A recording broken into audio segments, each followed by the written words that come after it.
এর আগেও একবার প্রেস কনফারেন্স করতে চেয়েছিলাম, প্রেসিডেন্ট জানালো যে আমাদের পেমেন্ট ক্লিয়ার। বেশিরভাগই অঙ্গীকারনামাতে ব্ল্যাঙ্ক ছিল, কারোর সাথে আমরা প্রপারলি কন্ট্যাক্ট করতে পারিনি। একটু কাইন্ডলি ওনাকে জিজ্ঞেস করবেন ইচ অ্যান্ড এভরি প্লেয়ারের অঙ্গীকারনামা ওনার কাছে আছে কিনা। আমাদের ব্যাপারটা তাহলে দেখবে। খেললাম ঢাকা প্রিমিয়ার ডিভিশন, তো আফটার 1 ইয়ার তারা আমাদের এখন পর্যন্ত পেমেন্টের 75% ক্লিয়ার করেন নাই। ইভেন কি ওনাদের সাথে আমরা অ্যাগেন অ্যান্ড অ্যাগেন কন্ট্যাক্ট করার পরেও ওনারা কোনো রকম কোনো রেসপন্স করেননি। ক্লাবের প্রেসিডেন্ট থেকে শুরু করে যিনি আমাদের প্লেয়ারদের দায়িত্ব নিয়েছিলেন, Maishukur Rahman real as a first class player, তো উনিও আমাদের সাথে ওরকম প্রপারলি যোগাযোগ করেন নাই। যতবারই আমরা যোগাযোগ করতে চেয়েছিলাম ওনার সাথে, তো উনি আমাদের ওরকম রেসপন্স করেন। ইভেন কি উনি গ্রুপে, আমাদের যেই প্লেয়ার্স গ্রুপ থাকে হোয়াটসঅ্যাপে, ওই গ্রুপে উনি আমাদের মেসেজ যেন আমরা পেমেন্টের জন্য দিতে না পারি, উনি মেসেজও অলরেডি অফ করে দিয়েছেন। তো আমরা এর আগেও একবার প্রেস কনফারেন্স করতে চেয়েছিলাম, তখন ক্লাবের প্রেসিডেন্ট আমাদেরকে ডেকে আমাদেরকে ক্লাবে নিয়ে যায়। ওনার নাম হচ্ছে আরেফ ভাই, উনি মেবি সেক্রেটারি বাফুফেরও। হ্যাঁ, তো আমরা হচ্ছে পেমেন্ট ইস্যুতে উনি প্রায় 6 বারের মতো আমরা ক্লাবে যাই, অ্যাগেন অ্যান্ড অ্যাগেন উনি আমাদেরকে পাবা তোমাদের পেমেন্টের ইস্যুতে আমাদেরকে ক্যাপ্টেনকে ডাকা হয়, ক্যাপ্টেন আমাদের সাথে যায় না। তো বারবার আমরা ক্লাবের থেকে গিয়ে রিটার্ন আসছি। দেন আমরা হচ্ছে ওনাদের সাথে যতবারই কন্ট্যাক্ট করার চেষ্টা করেছি, কারোর সাথে আমরা প্রপারলি কন্ট্যাক্ট করতে পারিনি। তো আসলে আমরা প্লেয়াররা ওই ক্লাবে লাস্ট ইয়ার খেলার পরে, টিম সেভ করার পরে থেকেই ক্লাবের কোনো কর্মকর্তা থেকে শুরু করে যারা আমাদের দায়িত্ব নিছেন, যিনি আমাদের দায়িত্ব নিছেন, তার সাথেও আমরা যোগাযোগ করে কোনো রকম কোনো সুরাহা পাইনি আমাদের পেমেন্ট ইস্যুতে। আজকে পাবো, কালকে পাবো, এভাবেই ব্যাপারগুলো আর কি আফটার লং টাইম ঘুরতেছে। 1 বছরের বেশি হয়ে গেছে। তো আমি প্লেয়ারের সবার পক্ষ থেকে আর কি, আমরা যারা যে কয়জন আসছি, আমরা ক্লাবের সকল প্লেয়ারের পক্ষ থেকে আসছি।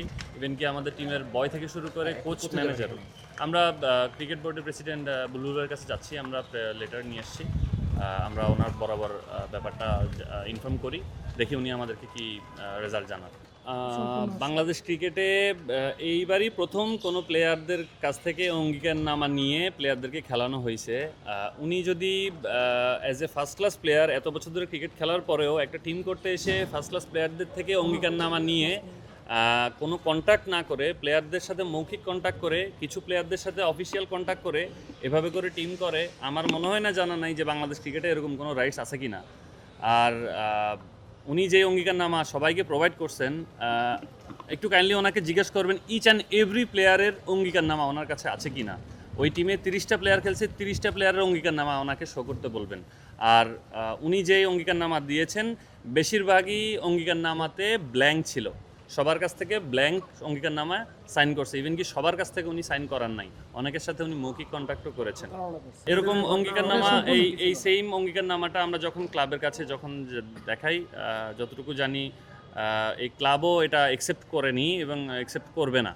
এই জিনিসটা আসলে আমার নিজেরও বোধগম্য নয়। এখানে আসলে অঙ্গীকারনামা দিয়ে অ্যাজ এ টিমের ক্যাপ্টেন, টিমের অফিসিয়াল সব কিছু হিসেবে উনি দায়িত্ব যেহেতু নিয়েছেন, তাইলে প্লেয়ারদের সাথে অঙ্গীকারনামা নিয়ে কন্ট্যাক্ট না করে মাঝখানের এই গ্যাপটা রাখার কি মাধ্যম বা ওনার কি ইন্টেনশন ছিল, সেটা মনে হয় আপাতত আপনাদের কাছে ক্লিয়ার। গত 1 বছরে আমরা সেটা ক্লিয়ার হয়ে গেছি যে আসলে উনি আমাদের কাছ থেকে কেন এই অঙ্গীকারনামাটা নিয়েছিলেন। অঙ্গীকারনামার ব্যাপারটা আসলে উনি সবার কাছ থেকে নিতে পারেননি।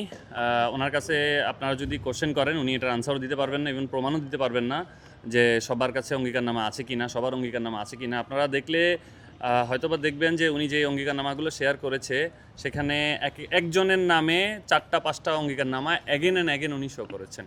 সো ওনার কাছেও প্রপার কোনো এভিডেন্স নাই যে আমরা ওনার সাথে একাগ্রতা প্রকাশ করছি যে আমরা কোনো পেমেন্ট ছাড়াই খেলবো ওনার টিমে। জি, আমরা অলরেডি সিসিডিএমের চেয়ারম্যানের সাথে কন্ট্যাক্ট করা হয়েছিল। আমাদের সিনিয়র প্লেয়ার তো আরও আছেন, কেউ দেশের বাইরে আছেন, তো মোটামুটি ওনারা সবাই ইনফর্ম করছেন ব্যাপারগুলো। তো আমরা বোর্ড প্রেসিডেন্ট বরাবর যেহেতু যাচ্ছি, ইনশাল্লাহ উনিও আশা করি ব্যাপারগুলো ইনফর্ম হবেন।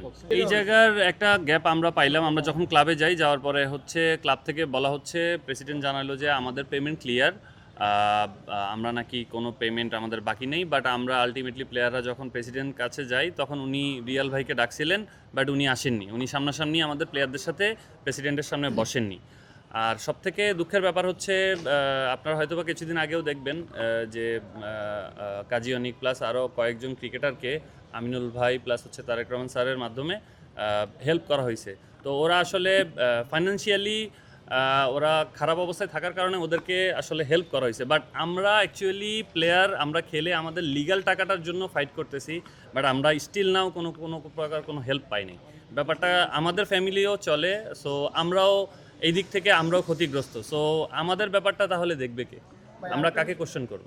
অ্যাকচুয়ালি আমাদেরকে বারবারই বলা হয়েছিল যে এই টিমটা ইশরাক ভাই সব কিছু করতেছেন, আলটিমেটলি আমরা এখন পর্যন্ত ইশরাক ভাইয়ের চেহারা পর্যন্ত দেখিনি টিমের সাথে কারোর সাথে। ওকে, থ্যাংক ইউ ভাই, থ্যাংক ইউ।